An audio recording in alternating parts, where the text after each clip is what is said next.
대한민국 경제를 든든하게 받치던 허리가 조용히 사라지고 있습니다. 혹시 여러분도 최근 이런 경험 없으신가요? 평일엔 1,000원짜리 편의점 커피로 만족하면서도 주말에는 한 잔에 10,000원이 훌쩍 넘는 스페셜티 카페를 찾아가는 모습 말이죠. 과거에는 적당한 가격과 적당한 품질을 가진 제품이 가장 많이 팔리고 안전했습니다. 하지만 2026년 지금 시장에서 가장 먼저 자취를 감추는 것은 바로 그 어정쩡한 중간입니다. 지금 우리 경제는 허리가 잘록하게 들어간 거대한 모래시계가 되었습니다. 모래알들이 위아래 양극단으로 쏠리며 정작 중간은 텅 비어버린 형국입니다. 명품 매장의 대기줄은 연일 기록을 경신하는데 동네의 평범한 중형 마트들은 손님이 없어 문을 닫는 모습이 흔해졌죠. 평균적인 소득을 가진 사람들이 평균적인 소비를 하던 시대가 완전히 막을 내린 겁니다. 이 거대한 흐름을 읽지 못하면 개인의 자산 관리도 기업의 생존 전략도 길을 잃을 수밖에 없습니다. 단순히 물가가 올라서 허리띠를 졸라매는 차원의 문제가 아닙니다. 우리가 지갑을 여는 기준과 가치관 자체가 뒤바뀌었기 때문입니다. 예전처럼 가성비도 무난하고 품질도 적당한 제품은 이제 누구의 선택도 받지 못한 채 시장의 외면을 받고 있습니다. 중간만 가면 안전하다는 말은 이제 가장 위험한 착각이 되었습니다. 오히려 중간에 머무르는 순간 모래시계의 좁은 통로를 빠져나가지 못하고 갇혀버린 모래알처럼 도태될 뿐입니다. 그렇다면 대한민국 사람들은 왜 이토록 양극단으로 치닫게 된 걸까요? 단순히 소득의 격차가 벌어졌기 때문에 나타나는 사회적 현상일까요? 놀랍게도 이 양극화의 주인공은 서로 다른 두 집단이 아닙니다. 바로 우리 한 사람의 마음 안에서 두 개의 얼굴이 동시에 나타나고 있습니다. 어제는 철저한 짠테크를 하던 사람이 오늘은 망설임 없이 큰 돈을 쓰는 이 기묘한 소비. 심리의 정체는 무엇일까요? 그 구체적인 모습과 속사정을 들여다보면 지금 우리 경제가 처한 진짜 현실과 마주하게 됩니다. 어제 여러분의 소비를 한번 떠올려 보시겠습니까? 아침엔 편의점에서 통신사 할인을 꼼꼼히 챙기며 가장 저렴한 삼각김밥을 고르셨을 겁니다. 그런데 퇴근길에는 평소 눈여겨본 고가의 한정판 운동화를 결제하거나 친구와 인당 10만 원이 넘는 근사한 저녁 식사를 즐기기도 하죠. 우리는 이제 이런 모순적인 모습을 이상하다고 생각하지 않습니다. 오히려 아주 영리하고 전략적인 선택이라고 믿고 있습니다. 이것이 바로 2026년 소비의 핵심인 양가적 소비의 실체입니다. 한 사람의 마음 안에 전혀 다른 두 개의 자아가 살고 있는 셈이죠. 생활 필수품을 살 때는 단돈 10원이라도 아끼기 위해 최저가를 검색하는 지독한 현실주의가가 됩니다. 하지만 나의 취향이나 정체성을 드러내는 순간에는 가격표를 보지 않는 낭만주의자로 변신하죠. 모래시계의 윗부분과 아랫부분을 자유롭게 오가는 현대판 모래시계형 인간의 탄생입니다. 결국 기업들은 이 두 자아를 모두 만족시켜야만 살아남을 수 있게 되었습니다. 어설픈 중간 가격대의 제품이 외면받는 이유도 여기에서 명확해집니다. 현실주의자에게는 너무 비싸고 낭만주의자에게는 충분히 특별하지 않기 때문입니다. 소비자는 이제 적당히 좋은 것을 세상에서 가장 큰 낭비라고 여깁니다. 차라리 압도적으로 싸거나 아니면 확실하게 남달라야 비로소 지갑을 여는 겁니다. 단순한 변덕처럼 보이는 이 행동들 뒤에는 사실 매우 정교한 경제적 배경이 깔려 있습니다. 우리는 왜 모든 영역에서 평범하고 평균적으로 소비하는 감각을 잃어버리게 된 걸까요? 우리의 뇌와 지갑을 이토록 양극단으로 몰아넣은 진짜 배후는 무엇인지 궁금해집니다. 그 원인을 깊이 들여다보면 지금 우리가 느끼는 막연한 불안과 욕망의 실체가 무엇인지 더 분명하게 보이기 시작할 것입니다. 평균이 사라진 풍경은 결코 우연이 아닙니다. 지난 몇 년 사이 우리가 믿어온 중산층의 기준은 이제 통계 속에서나 존재하는 숫자가 되어버렸죠. 가장 큰 원인은 역시 굳어버린 지갑입니다. 고물가와 고금리가 장기화되면서 평범한 사람들이 누리던 적당한 여유가 증발했습니다. 이제는 단순히 허리띠를 졸라매는 것만으로는 부족한 상황이 된 겁니다. 모래시계의 허리가 가늘어지다 못해 끊어지기 직전인 셈입니다.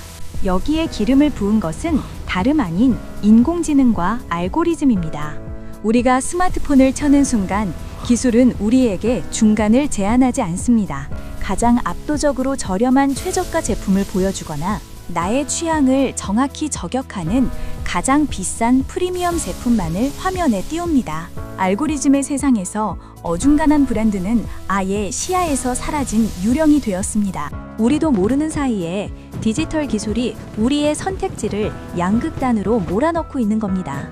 마지막으로는 가치의 기준이 소유에서 경험으로 옮겨갔기 때문입니다. 예전에는 남들만큼 가지는 것이 중요했습니다.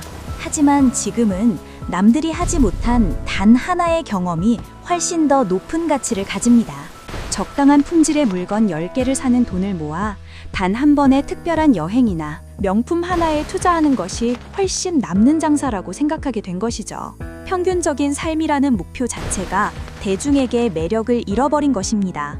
결국 경제적 압박과 기술의 진화, 그리고 변화한 가치관이 평균이라는 안전지대를 해체해버렸습니다.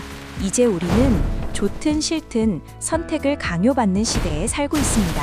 시장의 규칙이 이토록 잔인하게 바뀌었다면 과연 누가 이 전쟁터에서 최후의 승자가 될 수 있을까요? 살아남기 위한 전략은 우리가 상상하는 것보다 훨씬 더 파격적이고 극단적이어야 할지도 모릅니다. 무엇이 생사를 가르는 한 끗 차이를 만드는지 그 해답을 찾아야 할 때입니다. 최근 유통업계에서 어중간한 가격대의 브랜드 폐업률이 저가 브랜드보다 3배나 높다는 통계가 나오고 있습니다.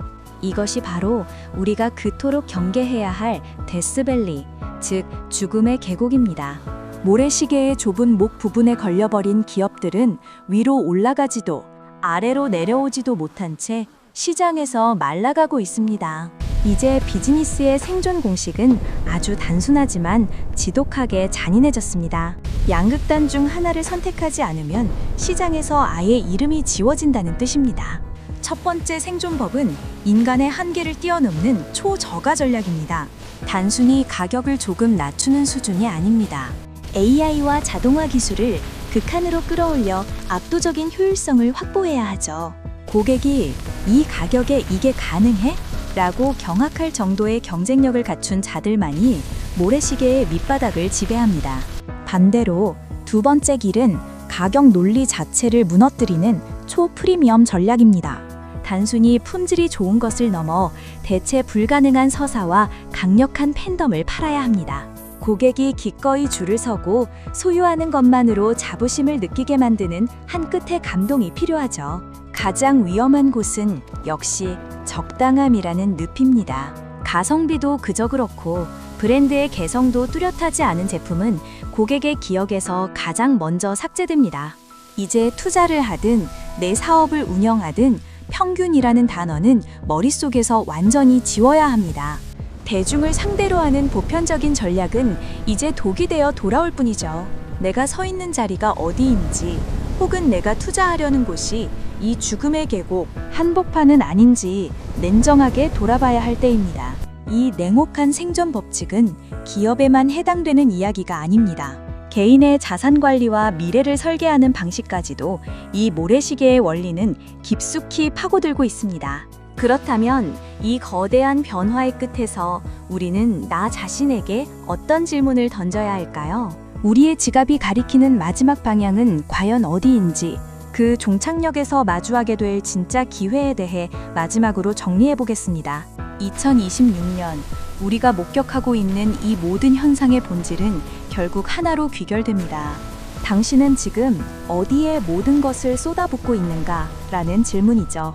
소비의 양극화는 단순히 세상이 살기 팍팍해졌다는 비명이 아닙니다. 개인이 자신의 가치관에 따라 삶의 자원을 가장 효율적으로 혹은 가장 뜨겁게 재배치하고 있다는 강력한 신호입니다. 우리 삶의 우선순위가 모래시계의 양극단으로 이동하며 자연스러운 과정이라는 뜻입니다. 이제 더 이상 남들과 비슷한 삶, 남들만큼만 하는 소비는 우리에게 아무런 위로도 자극도 주지 못합니다. 모래시계의 허리가 가늘어지며 생긴 그 빈 공간은 누군가에게는 상실의 자리가 되겠지만 변화를 읽어내는 이들에게는 새로운 부가 흐르는 거대한 통로가 될 것입니다. 기업은 이제 물건의 스펙을 설명하기보다 그 물건을 꼭 사야만 하는 명분을 팔아야 하죠. 투자자들 역시 모두에게 사랑받는 보편적인 매력보다는 송곳처럼 날카로운 개성을 가진 대상을 찾아내야만 살아남을 수 있습니다. 여러분의 소비 리스트를 한번 차분히 들여다보시길 바랍니다. 가장 먼저 사라진 항목이 무엇인가요? 그리고 가장 끝까지 살아남아 오히려 더 견고해진 항목은 무엇입니까? 그 답 속에 여러분이 다음에 잡아야 할 경제적 기회의 열쇠가 숨어 있습니다. 남들이 다 하는 평균이라는 안전한 환상에서 과감히 벗어날 때 비로소 새로운 생존 지도가 눈앞에 선명하게 펼쳐질 겁니다. 지금까지 우리가 함께 살펴본 모래시계 경제의 흐름은 단순한 유행이 아닌 시대의 문법입니다. 이 흐름을 거스르기보다 그 위에서 나만의 선명한 색깔을 찾는 것이 무엇보다 중요해졌죠. 오늘 우리가 나눈 이 깊이 있는 통찰이 여러분의 경제적 선택과 미래를 설계하는데 든든한 등불이 되었기를 바랍니다. 긴 시간 함께 해주셔서 감사합니다. 여러분의 더 나은 내일을 진심으로 응원하겠습니다.